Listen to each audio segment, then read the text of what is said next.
Unha vintena de escolares de Ribeira recibiron hoxe os seus galardóns do certame de letras galegas impulsado polo Concello. 500 estudantes participaron nesta nova edición, na que había traballos en prosa, poesía e banda deseñada.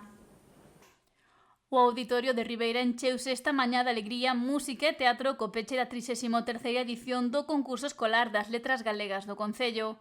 500 estudantes de primaria de todos os centros da localidade participaron nesta xornada na que se entregaron os premios deste certame nas diferentes categorías, nos que resultaron gañadores unha vintena de alumnos e alumnas que participaron en prosa, poesía e banda deseñada.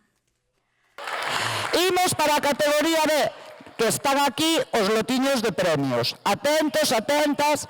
Óscar Diosieira, do Ballón, que suba, por favor.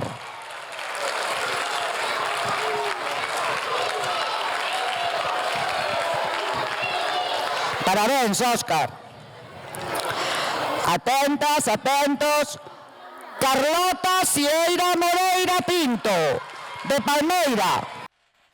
A mañá comezou para este alumnado con teatro, xa que puideron desfrutar da representación da obra de Paula Carballeira, Castelao.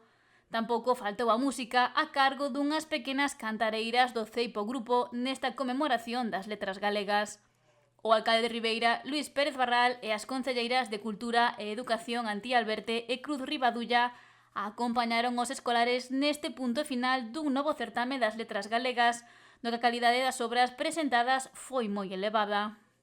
Unha alegría poder ver este auditorio cheo de rapaces e de rapazas con tanto talento, que estivestedes traballando tanto, ademais, durante este certame previo a este día, que estivedes traballando tanto no certame literario do Concello de Ribeira.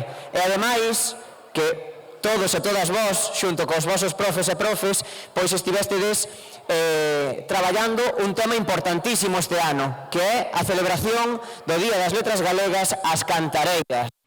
E recordou o papel clave que tiveron na conservación da tradición oral galega. Fundamental que recoñezamos e que estudemos eses cantares galegos, porque foron as mulleres as que permitiron que hoxe en día chegamos a ter toda esa poesía, esa literatura popular e esas cantigas. Así que, moitísimas grazas por estar aquí, espero que disfrutárades tamén desta obra de teatro sobre Castelao, un persoeiro fundamental tamén na vida do noso país. O acto rematou cunha foto de familia dos gañadores e gañadoras do concurso cos representantes de todos os colexios de Ribeira.